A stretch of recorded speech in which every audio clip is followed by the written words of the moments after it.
सांझ के समय कप्तान जूलियस अपने मित्र वैद्य लूका के संग सूबेदार कर्नेलियस के घर गया। इससे पहले भी इन पुरुषों में सेना स्थल में भेंट हुई थी और सूबेदार को इस बात का पूर्ण ज्ञान था कि श्रीमान पिलातुस और उसकी धर्मपत्नी के विचार अपने इस विश्वास योग्य अंगरक्षक के प्रति क्या हैं। पिलातुस एक निर्दयी और कठोर हाकिम था और उससे निरंतर यही भय रहता था कि कोई उसे घात न कर दे। अभी कोई 1.5 साल की बात है कि एक रात्रि को कुछ लोगों ने अंधेरे जंगल में पिलातुस पर हमला कर दिया था और उस समय यह वीर जूलियस ही था जिसने अकेले शत्रुओं का सामना किया और उनको मारकर अपने स्वामी के प्राण बचा लिए। पिलातुस इस बात को कभी ना भूला और इसी कार्य के उपहार में उसने महाराजा से आज्ञा प्राप्त कर जूलियस का पद सूबेदार से कप्तान कर दिया और उसे बैंजनी वस्त्र पहनने का अधिकार दिया था। सो सूबेदार कर्नेलियस ने आदरपूर्वक कप्तान जूलियस का स्वागत किया और अपने कुटुंब के सब छोटे बड़े लोगों से भेंट कराई। समय होने पर सब लोगों ने एक संग भोजन किया। कर्नेलियस के 2 पुत्र और 2 पुत्रियां थी। सौभाग्यवश आज वह सब घर ही पर थे। दोनों पुत्र सेना में भर्ती हो चुके थे और दोनों पुत्रियां जिनकी अवस्था 18 और 20 वर्ष की थी अविवाहित थी और अपने माता पिता के संग ही रहती थी। सूबेदार कर्नेलियस होने को तो रोमी सेना का एक अफसर था, परंतु उसका मन धर्म की बातों की ओर लगा रहता था। रोमी होने पर भी वह मूर्ति पूजा को अनुचित मानता था और समय मिलने पर यहूदियों के भजनालय में जाकर पवित्र शास्त्र का पाठ सुनता और प्रार्थना करता था। भोजन के उपरांत कर्नेलियस और उसके मेहमान बारी में जा बैठे और विभिन्न विषयों पर वार्तालाप करने लगे। सूबेदार ने कहा, आपने यरूशलेम का कुछ हाल नहीं सुनाया। मैंने सुना है कि आप श्रीमान पिलातुस के संग वहीं थे और जिस समय गलीली नबी यीशु को घात करने की आज्ञा दी गई उस समय भी आप सब कुछ देख रहे थे। कृपया कर उस नबी के विषय में कुछ बताइए। हमने सुना है कि वह एक विचित्र व्यक्ति था और उसके क्रूज पर चढ़ाए जाने के समय अनेक विचित्र घटनाएं हुई थी।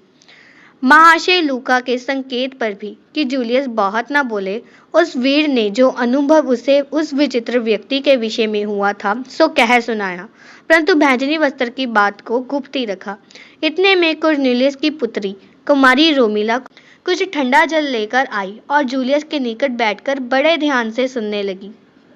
रोमिला का स्वभाव भी धार्मिक बातों की ओर खींचा हुआ था और वह अपने माता पिता के संग यहूदियों के भजनालय में जाया करती थी। उनके कुछ भजन भी उसने याद कर लिए थे। वैद्य लूका ने रोमिला से कहा, बेटी, केवल जलपान ही नहीं पर कुछ भजन गान कर अपने अतिथियों को प्रसन्न करो। रोमिला कुछ शर्मा सी गई, परंतु पिता के आग्रह पर उसने यहूदी भजनों में से एक सुनाया। कप्तान जूलियस ने प्रथम बार इस प्रकार का भजन सुना। उसे यह साहस न हुआ कि एक और भजन गाने को कहे, पर इस भजन की गायिका ने उसके हृदय को मोह लिया।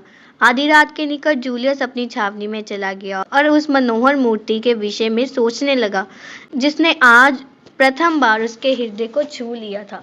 भोर को जब वह जागा तब दिन बहुत चढ़ गया था। वह ठहराए हुए समय पर दफ्तर पहुंचा और वहां से आज्ञा पत्र आदि लेकर जब लौटा क्या देखता है कि सूबेदार कर्नेलियस द्वार पर खड़े हैं। उन्होंने कहा, मुझे आज्ञा मिली है कि आपकी यात्रा का उचित प्रबंध करूं और यदि आज्ञा हो तो आपके संग मैं अंताकिया तक जाऊं। जूलियस ने कहा, आप कष्ट न करें, वैद्य लूका तो मेरे संग ही होंगे। इस पर कर्नेलियस ने कहा, वैद्य जी से मेरी बात हो गई है, वह चाहते हैं कि मैं भी आपके साथ चलूं। जूलियस वैद्य जी की इच्छा के विरुद्ध कुछ करना नहीं चाहता था, इसीलिए उसने कहा, हाँ चलिए, अवश्य चलिए, और यह कहकर मार्ग के लिए उचित प्रबंध करने की आज्ञा दे दी। प्राय 4-5 दिन में चलने की तैयारी हो गई। रोमिला की माता सूबेदार कर्नेलियस की पत्नी तो जूलियस को देखते ही मोहित हो गई थी। सो जब उसने सुना उसके पति के साथ जाने की आज्ञा हुई है तो उसने यथाशक्ति से उसे खूब समझाया। जिस रीति से हो, जवान जूलियस को अपने हाथ से निकलने न देना। ऐसे अवसर बहुत कम हाथ आते हैं। युवक भोला भाला और नेक जान पड़ता है। बैंजनी वस्त्र की कथा पर अधिक ध्यान न देना और ना इस विषय पर वार्तालाप ही करना। मैंने वैद्य जी से सुना था कि किसी बैंजनी वस्त्र का कोई जादू जैसा प्रभाव उसके मन पर पड़ा है। वह उसी को देख देखकर क्रूसधारी यीशु नासरी का स्मरण करता है। यह उसकी अपनी धारणा है। हमें ऐसी बातों से कोई मतलब नहीं। मैंने देखा है कि रोमिला भी उसे देखते ही उस पर मोहित हो गई और कुछ कुछ जूलियस की आंखों में भी प्रेम प्रकट होता है। तो अब मामला तुम्हारे हाथ में है। जाने से पहले एक बार और उसे भोजन करने के लिए क्यों नहीं बुलाते? क्या कल सांझ का समय ठीक नहीं होगा? सूबेदार सीधे मन का आदमी था, स्त्री की बातें कैसे टाल सकता था। सो वह तैयार हो गया और वैद्य जी से कहा कि कल सायं भोजन करने के लिए कप्तान जूलियस को निमंत्रण दे दीजिए। परसों तो आपने चले ही जाना है। जाने से पूर्व सूबेदार कर्नूलियस के घर सायंकाल का भोजन करने का अवसर कप्तान जूलियस के लिए उसका मनचाहा निमंत्रण था। उसने सहर्ष निमंत्रण स्वीकार कर लिया। वैद्य जी भी कुछ भाप गए और मन ही मन विचार करने लगे कि दाल में कुछ तो काला है। नियुक्त समय पर कप्तान जूलियस सूबेदार के घर के फाटक पर जा पहुंचे कि देखते क्या है कि कुमारी रोमिला पुष्पमाला लिए मुस्कुराती हुई स्वागत के लिए खड़ी है। रोमिला ने साहस जुटाकर कहा, कप्तान जूलियस आइए पधारिए। जूलियस ने कहा, कुमारी रोमिला धन्यवाद।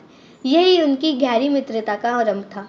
इतने में घर के और लोग भी निकल आए और कप्तान जूलियस को हंसी खुशी घर में ले गई। इस सायंकाल के भोजन के समय जूलियस का मन बहुत प्रसन्न था। ऐसा जान पड़ता था कि वह बैंगनी वस्त्र की बात सदा के लिए भूल सा गया था। कुमारी रोमिला ने भी उसे प्रसन्न करने में कुछ कमी न रखी थी। सूबेदारनी ने भी कप्तान के मन को बहलाने में कोई कसर न उठा रखी थी। भोजन के उपरांत फिर सब लोग बाग में जा बैठे और किस्से कहानियां होने लगी। सूबेदार अधिक बातें करने वाला व्यक्ति ना था। वह गंभीर स्वभाव का मनुष्य था, परंतु उसकी पत्नी खूब बोलती थी। वह देर तक इधर उधर की बातें होती रही। फिर सूबेदार के दोनों लड़कों के विवाह की चर्चा छिड़ गई और सूबेदारनी बोली कि अभी इन दोनों को कुछ वर्ष और कुंवारेपन में बिताने हैं, क्योंकि रोमी सैनिक नियम में बंधा हुआ है। परंतु ये लड़कियां तो जब चाहे विवाह कर सकती हैं। कहिए कप्तान साहब, अब तो आप भी नियम के बंधन से मुक्त हो गए हैं। जूलियस ने इस संबंध में कोई बात करनी उचित न समझी। उसने बात छिड़ते ही एक निगाह से रोमिला की ओर देखा और रोमिला ने जूलियस की ओर, और फिर बात यहीं पर ठप हो गई। सोने का समय हो गया है कहकर जूलियस ने चलने की इच्छा प्रकट की। सब लोग फाटक तक पहुंचाने आए। सबसे बारी बारी हाथ मिलाया गया। अंत में रोमिला की बारी आई। उसने भी हाथ बढ़ा दिया। हाथों का मिलना मनों का मिलना था। जूलियस ने तुरंत हाथ हटा लेना ही उचित समझा। वह सबको नमस्कार करता हुआ अपने मार्ग पर चल पड़ा। रोमिला कुछ देर तक फाटक पर खड़ी देखती रही, परंतु अंधकार ने जूलियस को उसकी दृष्टि से छिपा लिया। जूलियस के लिए कैसरिया में यह अंतिम रात्रि थी। वह भोर को अपनी यात्रा पर जाने वाला था। उधर पिलातुस के भवन में श्रीमती पिलातुस गलील के नबी यीशु के ध्यान में अपने पलंग पर लेटी हुई नए नए स्वप्न देख रही थी। कप्तान जूलियस का सारा सामान बन चुका था। अब केवल एक वस्तु बाहर रह गई थी। वह कहाँ रखी जाए, इसके विषय में जूलियस ने कोई आज्ञा न दी थी। सोने से पहले उसकी दृष्टि उसी बहुमूल्य वस्तु पर पड़ी। यह उसका बैंगनी वस्त्र था। उसने बड़े ध्यान से उसकी ओर देखा और तब डरते कांपते उसे उठा और मन ही मन बोला, यह वस्त्र मेरा नहीं है, यह गलील के नबी यीशु नासरी का है। क्या मैं इसे यहाँ छोड़ जाऊँ अथवा अपने संग ले जाऊँ? यदि मैं इसे श्रीमती पिलातुस के सुपुर्द कर दूँ तो वह अवश्य इसे ले लेगी। वैसे बड़े प्रेम से अपने पास रखेगी। नहीं नहीं, वह इसे पूजेगी, परंतु मैं इसे क्यों लौटाऊं? यह वस्त्र अब मेरे हाथ में है और मेरे पास रहेगा। मैं इसे पहनूंगा तो नहीं, क्योंकि इसे गलील के नबी यीशु ने पहना था। मैं इस वस्त्र को अपने पास रखूंगा। यह मुझे उस धन्य वीर साधु और महात्मा की याद दिलाएगा जिसने सत्य के लिए अपना प्राण दे दिया। पिलातुस के यह कहने पर भी कि सत्य क्या है, वह सत्य पर खड़ा रहा। वह इस वस्त्र को पहने हुए सत्य पर गवाही दे गया।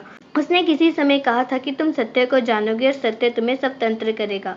मैं इस सत्य के वीर द्वारा सत्य का ज्ञान प्राप्त करूंगा। मैं सचमुच स्वतंत्र हो जाऊंगा। हे यीशु नासरी नाथ, मुझे सत्य का ज्ञान प्रदान कीजिए।